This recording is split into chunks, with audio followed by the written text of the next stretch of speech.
guys, welcome back to Mummy Cooks Homemade. This is another bread, well, two bread recipes today. So this is a malt loaf. Gotta love a malt loaf, guys. And it is so nice. So preheat your oven, because there's no waiting for it to rise and whatnot. Preheat your oven 170C 340F, and you'll need a 2-pound loaf tin for this one. It's a big one. So you'll want 200 grams of sultanas or raisins. Then you want 100 grams of chopped dates or prunes. I'm just chopping mine after I've weighed them.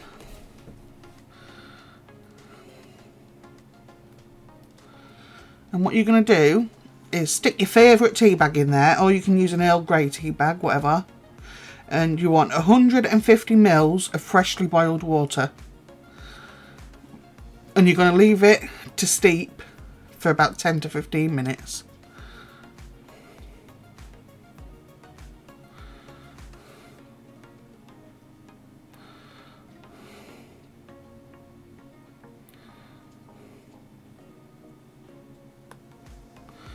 So we've got malt extract. This is really cheap on Amazon. If you need a link for it, let me know.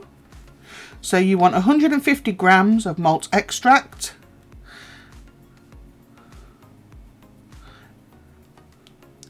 I will put the recipe underneath as I have with the others.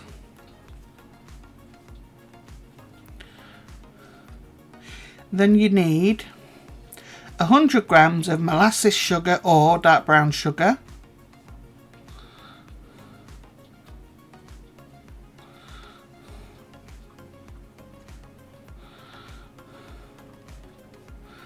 So I just chucked in light brown sugar.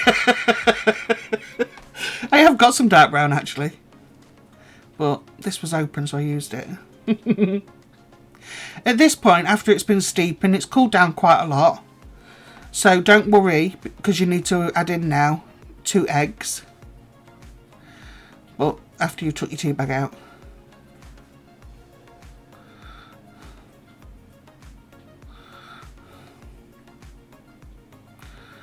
Look at how plump them raisins are now. This is what makes it moist, you see. This doesn't rise an awful lot, but you'll see that it doesn't actually matter at the end. Make sure you squeeze all of that out of that tea bag. So you want 2 eggs into there. Just make sure the liquid is cooled down, otherwise you're going to end up with cooked eggs.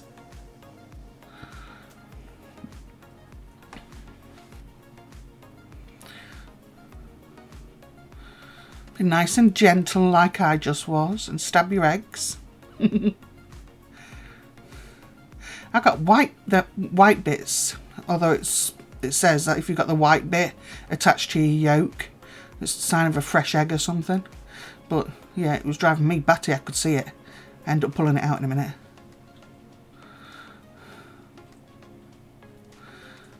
There we go, look. Fished it out. Then you want 255 grams of plain or all-purpose flour.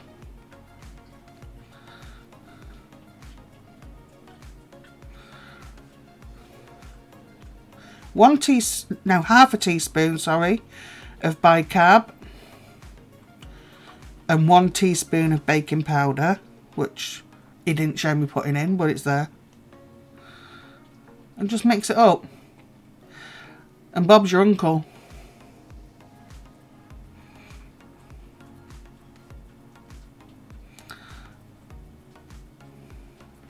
Steve is obsessed with this loaf.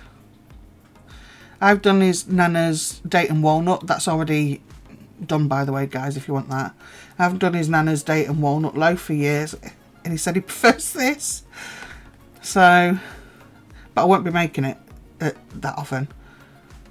Not because I don't like it, but because I prefer the other one. If he wants to make this one, he can make it himself. I do love that date and walnut loaf. It's as easy as that, just mix it up. And it is done.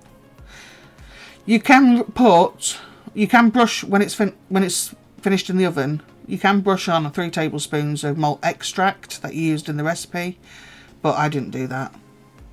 I didn't fancy that, to be honest, on top of the loaf, so I didn't put it on. But you can.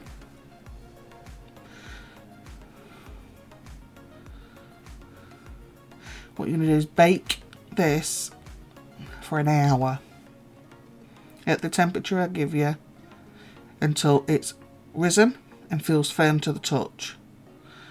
If you want to do the old-fashioned way, use a toothpick or a skewer, poke it in, make sure it comes out clean. And it really was as easy as that. You can wrap the malt loaf and store it for up to 5 days so it becomes mature.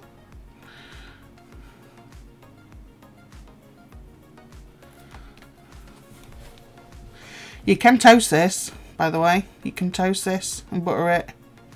You can slice it and freeze it. You can use wholemeal, spelt flour, buckwheat flour instead, should you wish.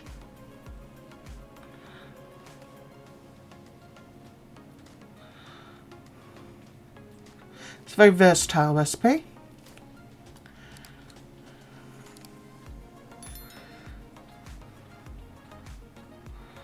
See, it's not like a big bread loaf, it's a tea loaf,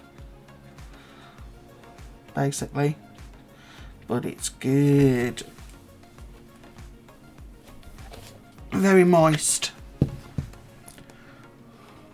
There you go.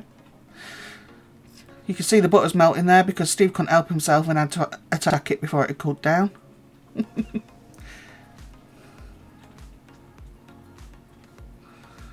There you go. And that's what it looks like. That'd be a great one for Christmas to have with cheese if people want to eat it with cheese. So next we have butter rolls. I use these for sandwiches, or if you want to put burgers in. You can see how light these are. So it can make up to, depending on the size obviously that you make them, it can make up to 18 rolls, but they'd have to be really small rolls to be perfectly honest. So I'm going to put in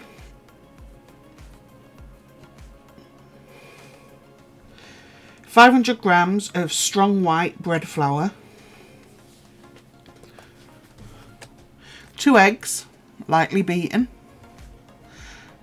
and I'm going to add 250 ml of milk and 50 grams of butter to a jug, and I'm going to melt them. I don't want them hot, I just want them warm enough to melt a bit. Got 2 tablespoons going in here of caster sugar. That's salt there, and it's 1.5 teaspoons.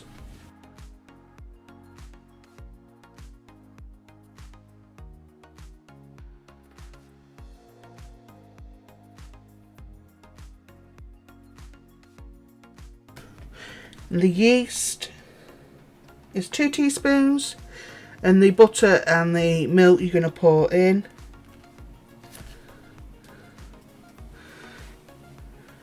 And should you want them, there's sesame or poppy seeds for sprinkling on top.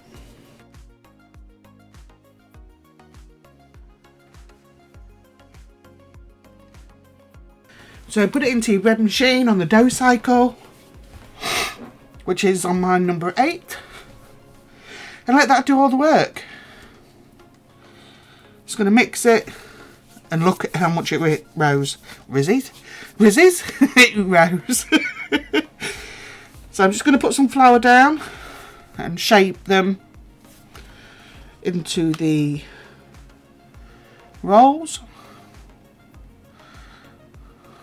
Just trying to get it to plonk out. Come on out.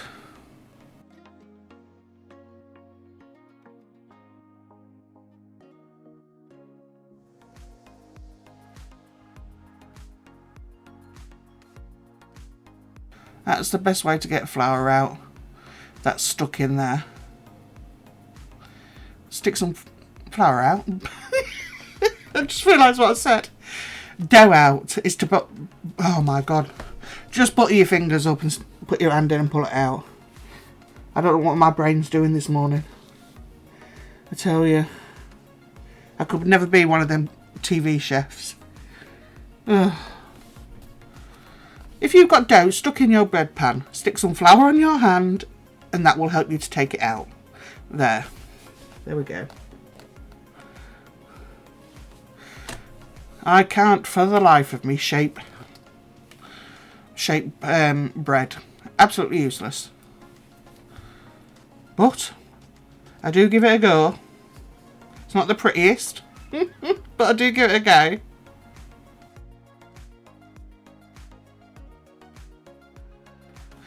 So I've done 6. But you could chop these again. So I give it a go, look, but it just don't work.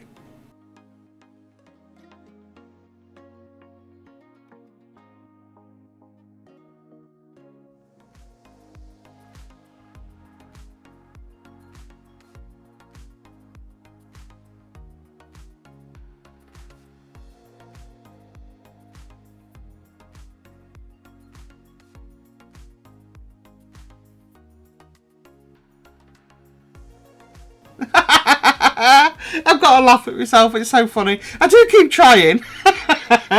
But like pastry, bread shaping is not my forte. Oh my god, that's so funny. Oh dear. I thought I got lucky with the first one, and obviously I did, because the rest of them don't turn out like that. I don't stew on these things for too long. If it doesn't go into the shape I want, it goes onto the paper.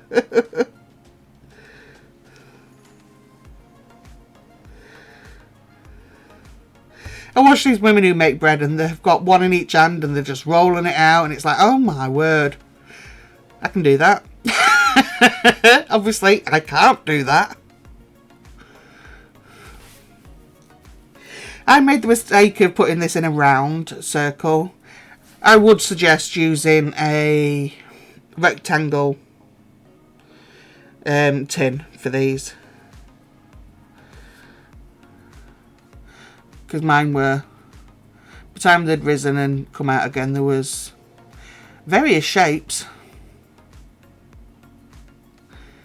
But yeah, they turned out really nice regardless. But I would recommend a rectangle or a square pan to cook these in.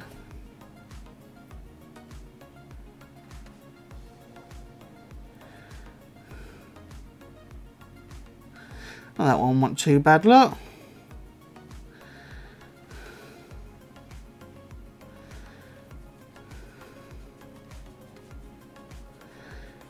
Still none as good as that first one.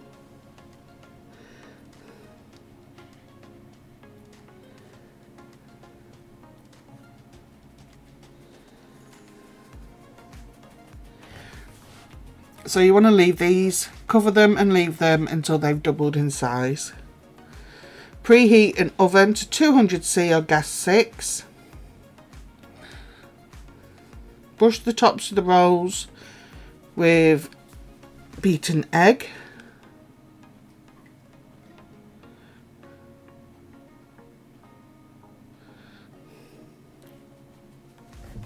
Top with whichever seeds you want to top with. I use regular sesame seeds. Steve does like poppy seeds, but I made him, so I put sesame seeds on. And you want to bake these in the centre of the oven. See, I used this, and it stayed in that shape so that the rolls didn't come out circular, if you see what I mean. They come out a bit skew with. Oh well. But bake 35 to 40 minutes. And that's how they come out.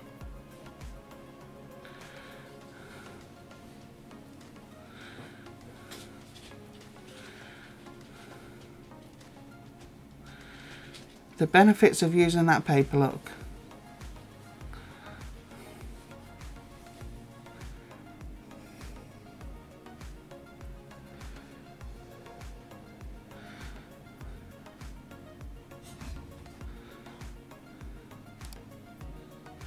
These are so soft. They really are. As you can see. Still warm, very soft. Fluffy. Use them for whatever you wish. And there you go. Another 2 bread recipes for you. Easy ones. I will, of course, put the recipe below. Thank you so much for watching. And I'll see you again in the next one. Bye.